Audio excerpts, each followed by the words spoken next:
Hello, I am Linda Potter. I'm the Registrar at Chicago Christian High School, and I'm here to talk to you about the curriculum for the students. Before I get started, I have in my hand here our curriculum guide, our current curriculum guide, and this is available both on our school website when you go to the CCHS website, but you could also request one of these hard copy booklets in the office at any time.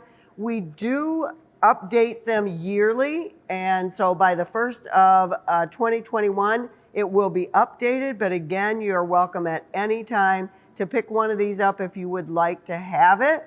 Inside has all the information that I'm going to cover in this sectional, also a worksheet that you could use to try to plan out your 4 years here. But any information that you want about the curriculum guide, our curriculum at CCHS would be here in this guide.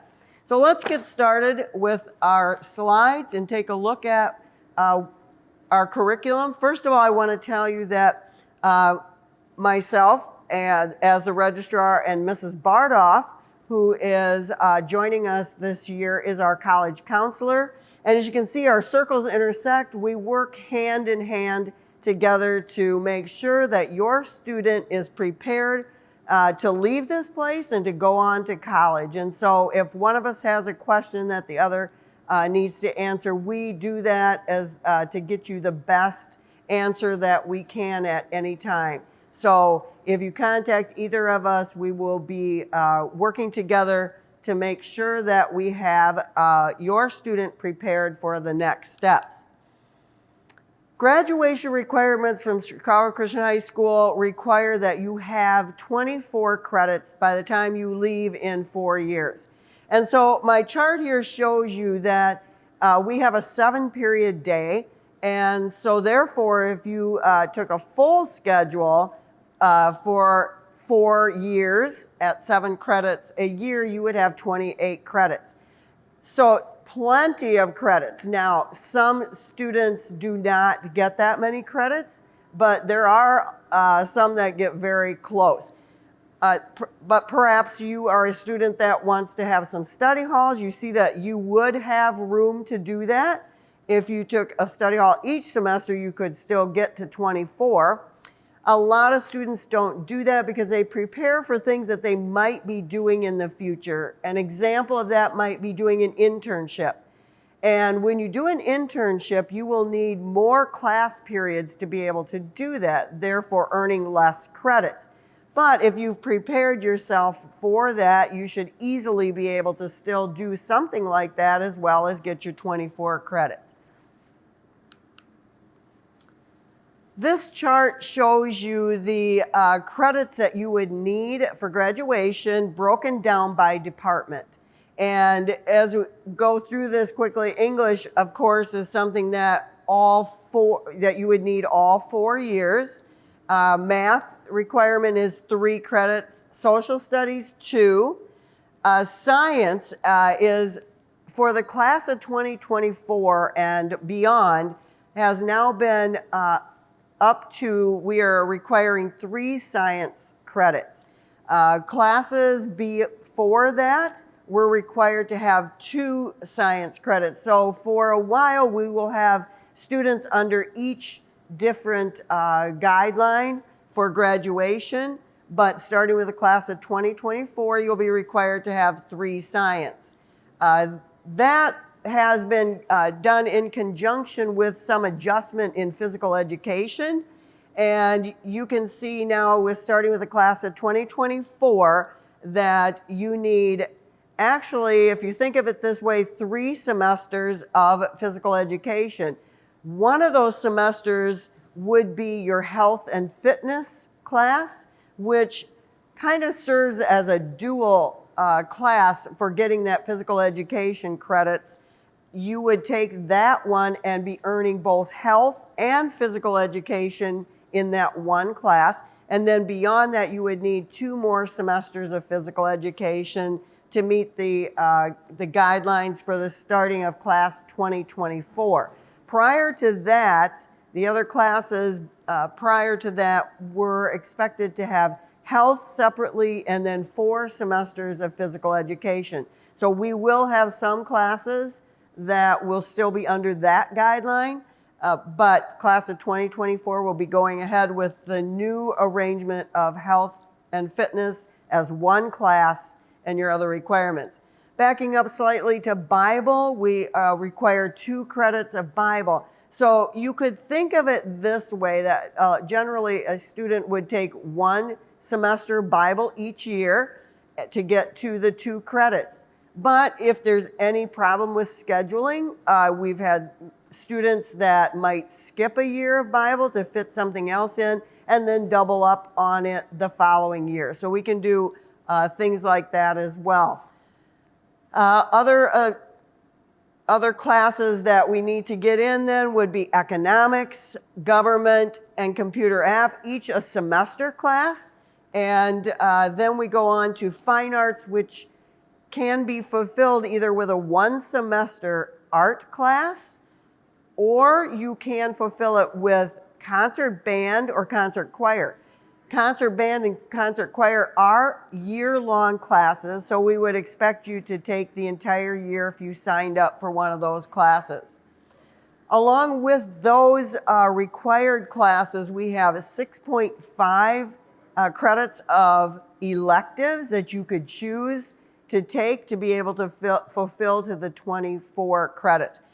Many times I get a question, what about foreign language? Well, you can see that foreign language is not a required class for us or required credit for us, but it could be part of that 6.5 credits. But we do not have a foreign language requirement for graduation from Chicago Christian. Some of my next couple of slides are going to just point out to you classes that you might take as honors or AP. So starting with our honors classes, departments that offer honors classes are math, science, social studies, and English. When you take these classes as honors classes, will give you a 0.5 bump in weight for your GPA. Honors classes, generally you have a performance that either your MAP testing or your grades would reflect that you should be in honors classes. However, if you are not taking honors classes your freshman year, it doesn't prevent you from taking an honors class in your sophomore year, so that's important at that point to get a recommendation from your teacher that you can now go to honors classes. You would want your performance to be well, your grades to be well, your work habits to be well, so that you would get that recommendation. Advanced placement classes. The first advanced placement course that's available to you would be in the social studies area. AP Government is generally where students start their sophomore year. And from there, juniors and seniors have many more AP classes that they could select, including U.S. history and your English classes. We have AP in our foreign language for Spanish, and we have several math AP classes. When you're taking an AP class, you would get a 1.0 bump in your GPA. My next few slides are going to go over with you some common sequencing in some of our core departments, starting off with social studies. You would see that we would start with Western civilization in the freshman year, and the sophomore year, students would select either a 1 semester government class or AP Government, which AP Government is a year-long class. If you then took AP Government, you would not have to take economics in your senior year as you see it listed, but if you are a business major, you might want to take that separately. But senior year would be the year you would take the 1 semester economics class. And then backing up to your junior year, you would be taking U.S. history.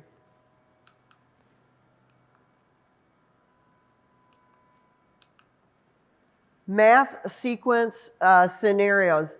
This gets just a little bit more tricky in where we're going to start, but we look at things like MAP scores, we look at performance in middle school, we look at your skill set, and then we are able to determine which one of these starting points are best for you. So typically a freshman would have any of these four scenarios, but you see that the progression is a bit different. If you started with Algebra 1A, you would get up in your senior year to Algebra 2. Algebra 1, you would see that the sequence leads you through geometry, Algebra 2, and function, stats, and trig. If we started at geometry, you would be able to get to an AP math class. And honors, usually you would be able to get in possibly even both AP math classes, but definitely it would lead you to taking one of those AP classes. A science sequence is so much hand in hand with your math. So once we can determine the best place for you to start in math, we would match it up with science because they are so closely related. And so some of us might start at physical science and some might start at biology. But we definitely would look at where we're starting with math and then match it up with our science sequence. If you were talking to our college counselor, she would tell you that colleges will not worry about where you start if you get physical science, biology, chemistry, or you get biology, chemistry, physics. Colleges are looking for 3 lab sciences. And so that's the sequence that they would say, and we would try to, like I said, match you up with the best starting place with your math. Here at Chicago Christian, we offer STEM classes, and we have STEM classes in science and in engineering. Science classes are, we include 4 levels of them. If you were starting with them in your freshman year, you'd be able to get through all 4. We generally recommend that you take them in this order. It is the best for scheduling and for sequencing with your other classes. So the progression here from the principles of biomed all the way to biomed innovation is what we suggest. If you do not intend on taking 4 years, you can enter your sophomore year, you could enter your junior year, and I've had a few people that just take 1 level their senior year, but it all depends on what your career goals are and how many of these you would like to get in. In our engineering STEM classes, we have the Introduction to Engineering and Principles of Engineering, so 2 year-long classes.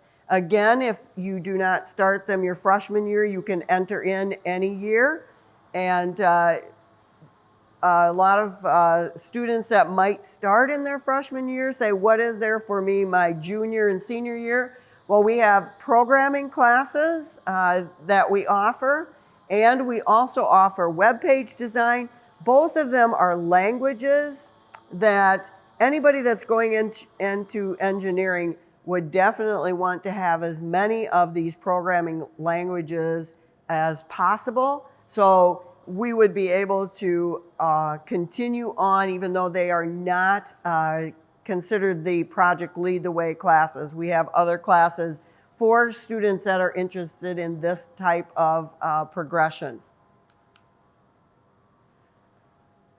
Dual credit classes are offered here. We have classes that you take and you earn credit here as part of your credits that we looked at earlier, but it's dual and they are approved through Moraine Valley Community College as well. So the students take the classes here but are earning your credit here and also are starting a college transcript over at Moraine.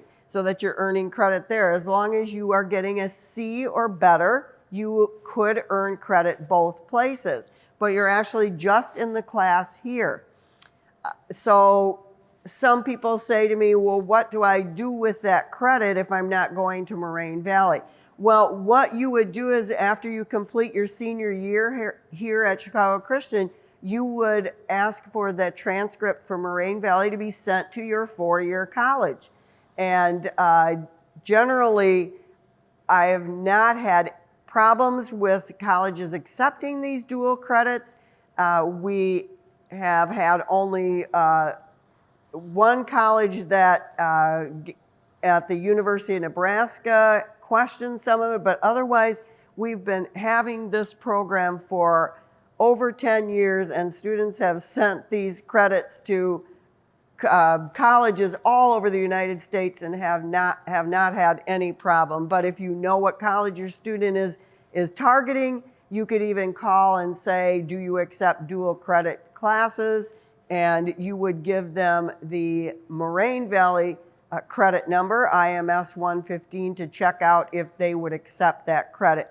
A lot of students will use that as an elective credit or maybe a credit that would fulfill some requirement that that college had. So it's a very nice economical way to get some college credit. So just a blurb, we don't know what will be happening. We're doing this virtual, but we generally have just a session focused on freshmen, incoming freshmen, in the January timeframe. Don't know if that will have to be changed to a virtual session or if you will be able to be in person. I hope so. I'd love to meet some of you, but you can continue to watch for an announcement on an incoming informational night. It generally is a time where you can get a lot of your questions answered as to how do I choose classes for my freshman year and beyond. So I hope this sectional was very helpful for you, and I look forward to meeting you one of these days.